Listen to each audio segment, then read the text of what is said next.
Sonra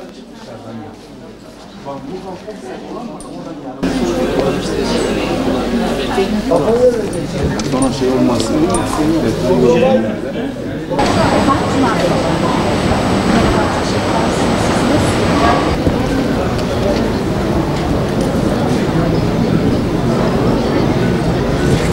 Ben Doktor Emine Yalçın, Gaziantep İl Sağlık Müdürlüğü Bulaşıcı Hastalıklar Biriminde pratisyen hekim olarak görev yapmaktayım. Antibiyotikleri biz bakterilerin neden olduğu enfeksiyon hastalıklarında kullanırız. Çünkü bakterilerin hücresine yönelik saldırıya geçerek etki eder.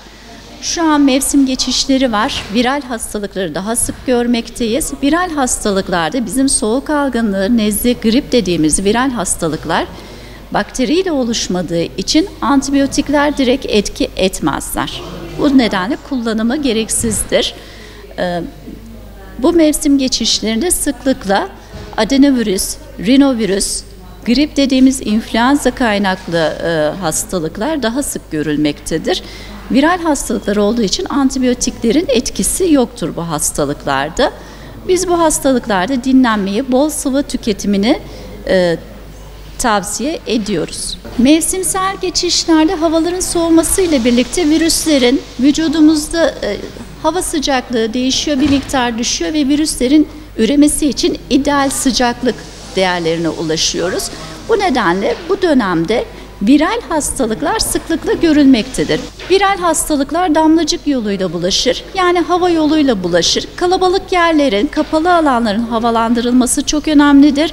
Sık sık el yıkama, hijyen alışkanlığı hastalıklardan korunmada önemli olduğu gibi kişilerin bağışıklık sistemini güçlendirmesi, dengeli beslenmesi, vitaminlerini doğal yollarla almasını tavsiye ederiz. Ederseniz mevsimsel geçişte karşılaştığımız grip, nezle, soğuk algınlığı hastalıklarına ben size virüslerden bahsettim.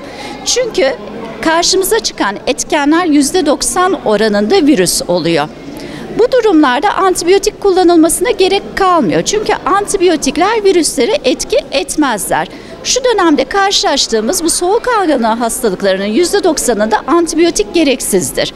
Ne zaman antibiyotik kullanacağımızı doktorun muayene ederek bulgularına göre karar vermesi gerekir. Önce bakteri ve virüs var. Hangisinden hasta olduğunuzu anlayabilecek kişi hekimlerin fizik muayenesidir. Hekimlerimiz fizik muayenesini yapacak. Boğazınıza, kan değerlerinize, ateşinize ve bulgularınıza bakarak, şikayetlerinize bakarak hangi etkenle karşı karşıya olduğunuza karar verecek ve ona göre tedavisini uygulayacak. Her hastalığımız aynı değil. Benzer semptomlar gösterir bu bahsettiğim grip, nezle, soğuk algınlığı ama belli yerlerde, belli bulgularla, şikayetlerle birbirlerinden ayrılır. Doktorlarımız bunun eğitimini almıştır. Fizik muayenesiyle ve sizin bulgularınıza bakarak hangi etken olduğuna karar verip ona göre tedavisini düzenleyecektir.